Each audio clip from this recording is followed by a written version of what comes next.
Hi friends, this is Michelle from We Genealogy, and today we're going to continue work on Elizabeth Barkdale Pickens.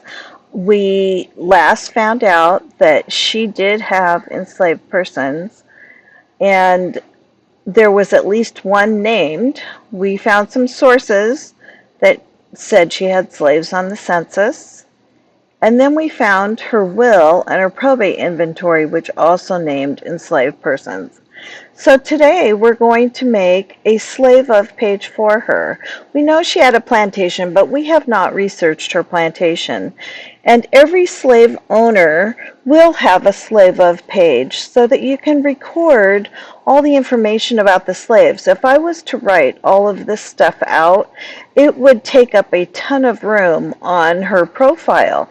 And this profile really is to tell about her, not about all the enslaved persons. So we have just recorded that she does have slaves, but we are going to make a slave of page. And then we're going to write down here, for more information, we're going to put the link to that slave of page.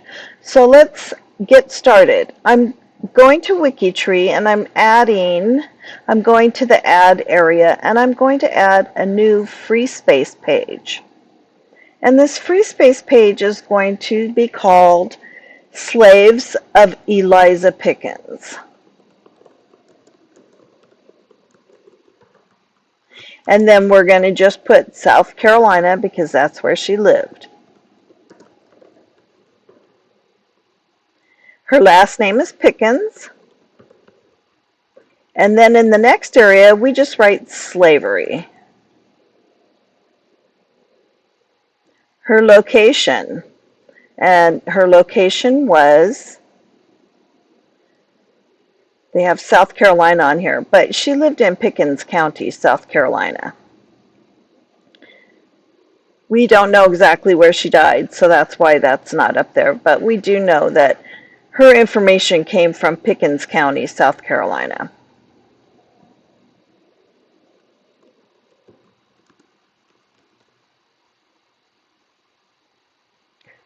The start date and the end date is not critical. A lot of times I'll write the end date will be the date that she died. So the year that she died was 1859. And so usually I put that year there because that's the last time she owned slaves. And then this area is your text box. Before you create your profile, you're going to put a couple of things in there just in case you don't get back to your page right away to finish it. So I usually start with background.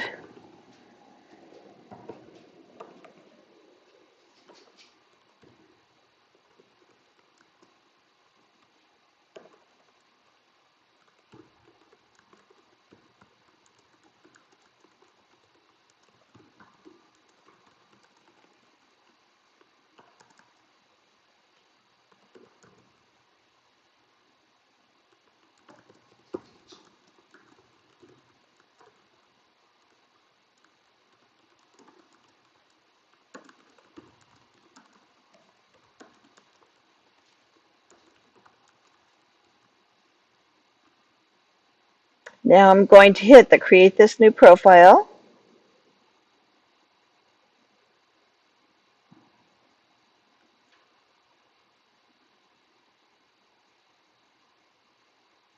And here is my profile, my page. Um, on here, there's not very much on here, so I'm going to edit, and I'm going to write certain. I'm certain that's the end date, and I'm certain it was in Pickens County. Down here is our tags. The third tag that we usually put in here is U.S. Black Heritage. The one thing you will notice when you create a free space page, there are no sources underneath. You have to put your top, whatever you're going to call it, at the top, and you have to put sources at the bottom.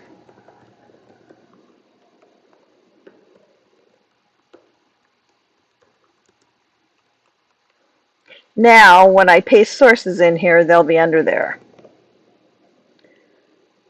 So I'm going to go back to Eliza Pickens' profile. I'm going to open it, and everything under slavery I'm going to copy.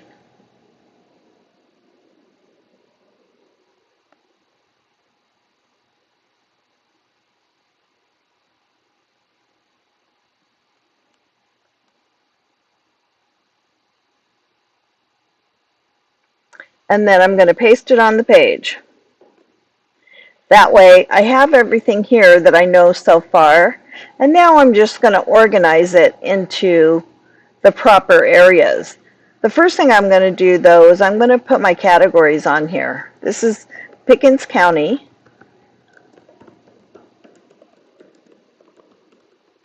and I'm going to put slave owners because I'm talking about a slave owner who is Eliza Pickens, and I'm going to put slaves.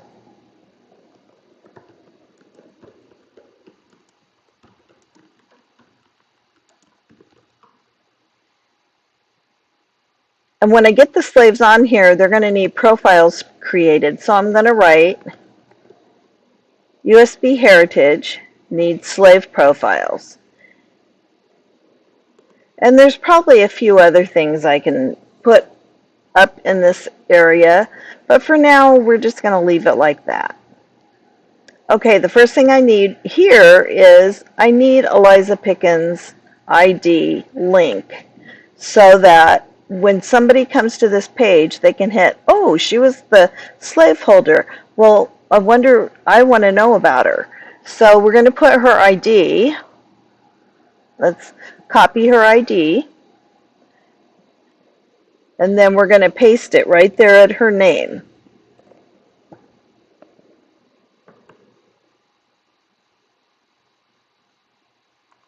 Now we know who we're talking about.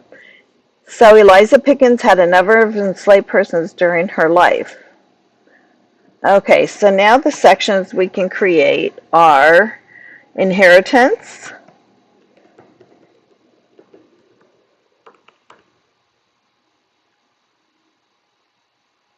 I need to find the will for her father because this now, when I save the changes or when I preview, there's not going to be a source there. So I need to go back to her profile and I need to find the will of her father to put that source right there. So let's see, her father's will is probably up in the top here, right there.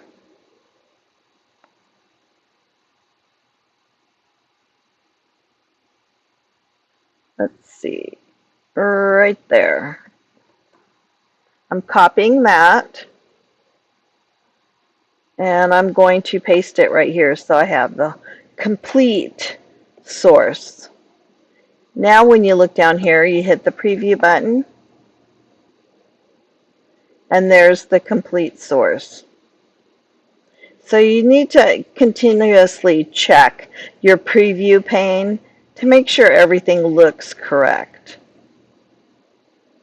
Okay, so I have inheritance. The next thing is, let's see, after her husband's death, these are census records.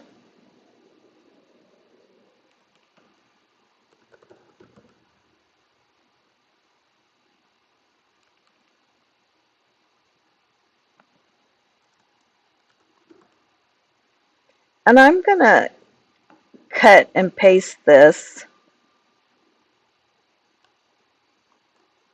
down at the bottom. I like to put the census near the bottom because the slaves are not named generally in these census areas. So that one's just going to go at the bottom. Okay, let's see.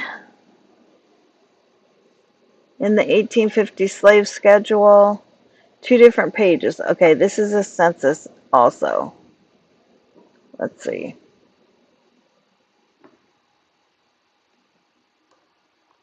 I'm going to put that underneath the census area.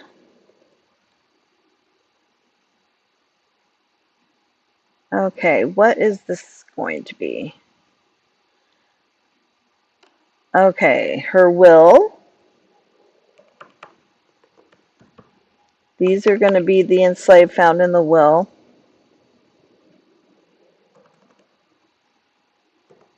And these are going to be the enslaved found in the probate inventory. And the reason why I put these make two sections here, is because sometimes the will, those enslaved persons will not be named in the probate inventory because they will be bequeathed to family members a lot of times.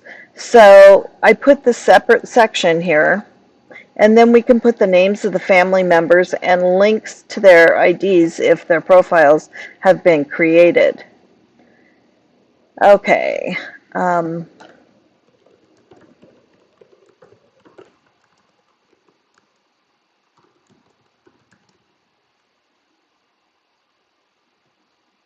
Oops, sorry about that. Wrong button.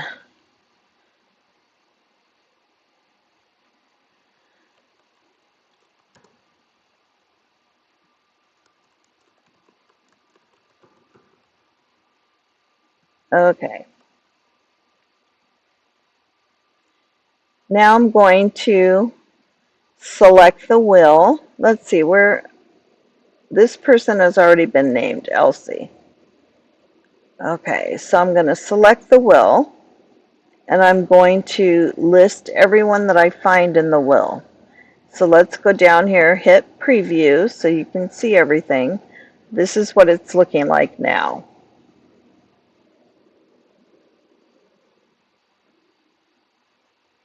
And here's our sources. So let's hit the source for number 2. All I do is go here and right click, and it will open the link.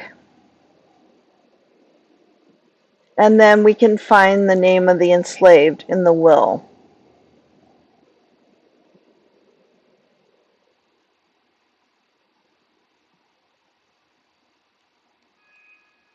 And I'm going to pause this video for a moment so that I can write down, because this will is fairly lengthy, I'm going to write down the names of the enslaved that I found in the will. Okay, so I went through the will and I have the names of the enslaved, and now at the bottom of the will it gives the date that she wrote their names, and I always like to put this date on there because then if there's ages given somewhere, we know what their age was in 1858.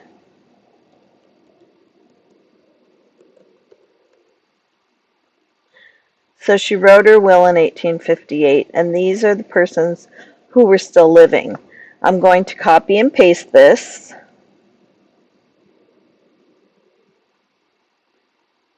at the area where it says her will.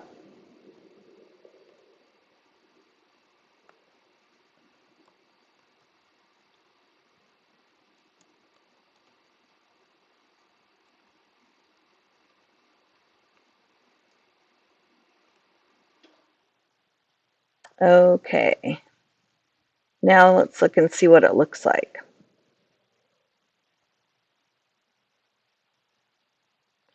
These are the enslaved that were in her will, and these are the persons that they're going to.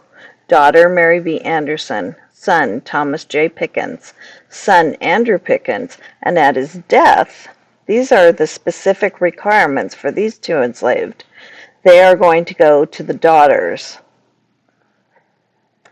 Okay, so now we'll go to the probate inventory, and we're going to do the same thing. Let's go down to preview. Here's the source. I'm going to right click on there and open it in a new tab.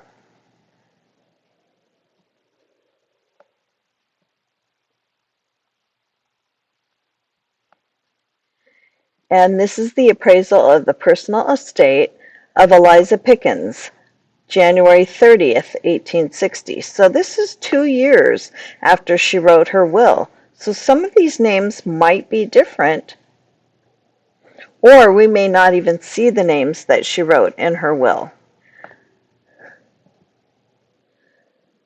So let's go underneath here. I use my little notepad a lot. And the notes that we're going to take from here, again, the date, 30th of January, 1860.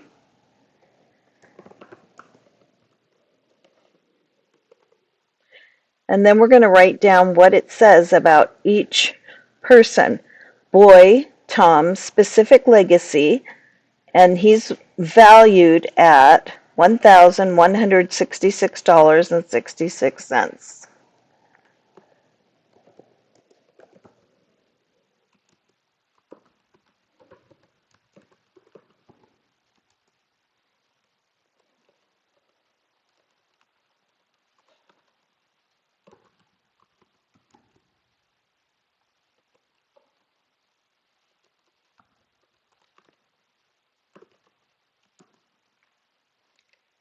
I guess I could write specific legacy in there.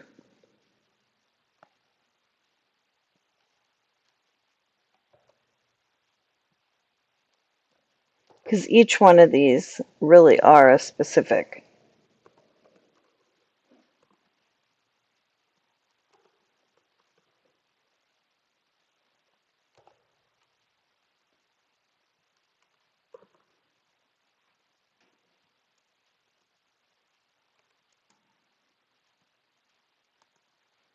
Let's see, Joe's worth 1,000. Now William, I don't think,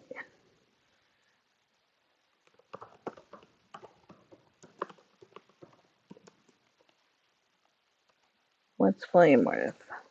His value is 1,000 as well.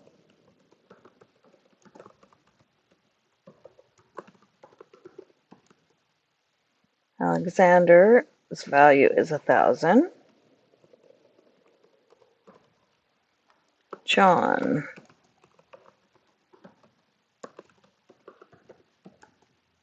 John's value is 900. And Nanny,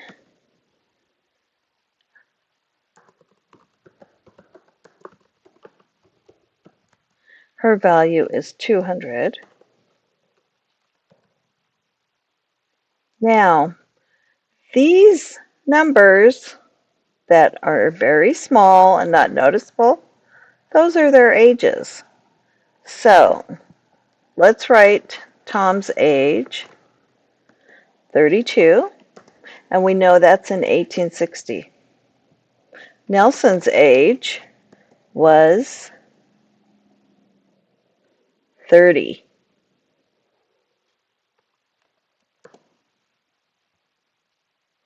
Joe was 25. William is 35. Alexander is 10, a child.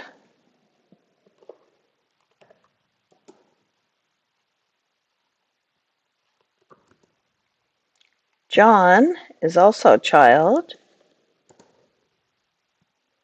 Nanny is an older woman.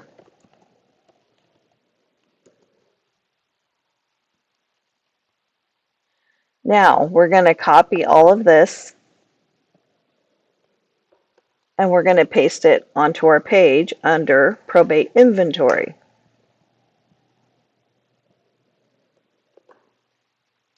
I'm going to put this date up here.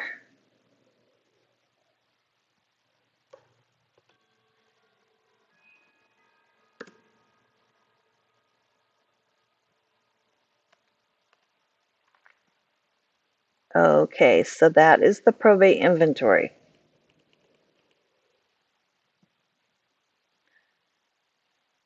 Now, here's what it looks like. Contents, background, inheritance, will, probate inventory, and census. And then at the very bottom will be our sources. Everything that has a number has a source at the bottom. Okay, so let's see. Here's our will. Those are the people in the will. Nanny Ellick. Now, I did not see Ellick in the probate inventory. Tom, Nelson, Joe, William, Alexander, John, and Annie. So Ellick may have died in the 2 years between the will and the probate inventory, or he was sold.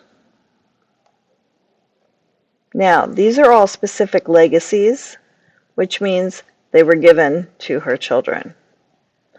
So, there was 8 in the will, 1, 2, 3, 4, 5, 6, 7, and only 7 in the probate inventory. As I looked through her probate papers, I did not find any sale pages, so none of these enslaved were sold. They all stayed within the family. So let's see, let's just make the rest of this look, make sure it looks nice. Preview. And then we're going to save this page. There's all your sources at the bottom. If you don't put that source part, when we're making a free space page, this is not at the bottom, and you have to put this at the bottom yourself. If you don't put it there, the sources are not going to show up. So if you make one of these pages, a free space page, slaves of, remember that you need to put that sources at the bottom. And instead of biography, I write background, because it's really the background of who these people were, where did they live? They lived in Pickens County, who the slave owner was. Okay, I'm going to save this page. I added sources, and I'm going to save my changes. And here's my slave of page.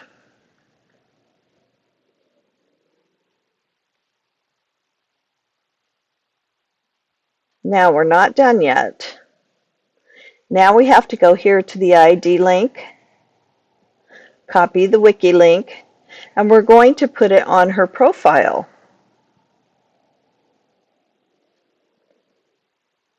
So now we can go down here and say where the names are.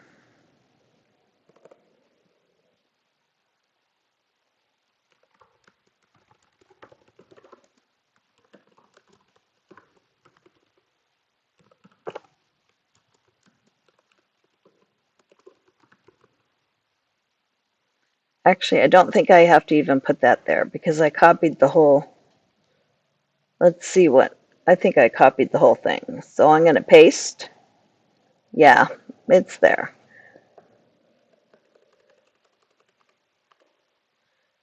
Preview. Let's see what it looks like. For more information, please see the Slaves of Eliza Pickens.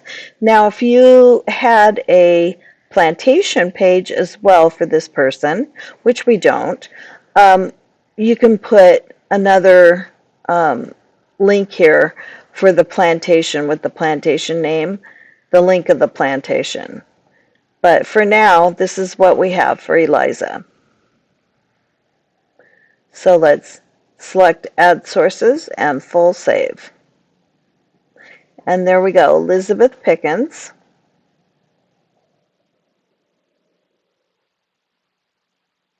And there's her information. So we can close this page. And now we can go here and select.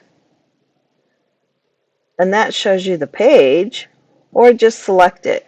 And it brings up the page of Eliza. And here is her link, so you will know who she is. And here's the names of the enslaved. Now these persons need their own profile.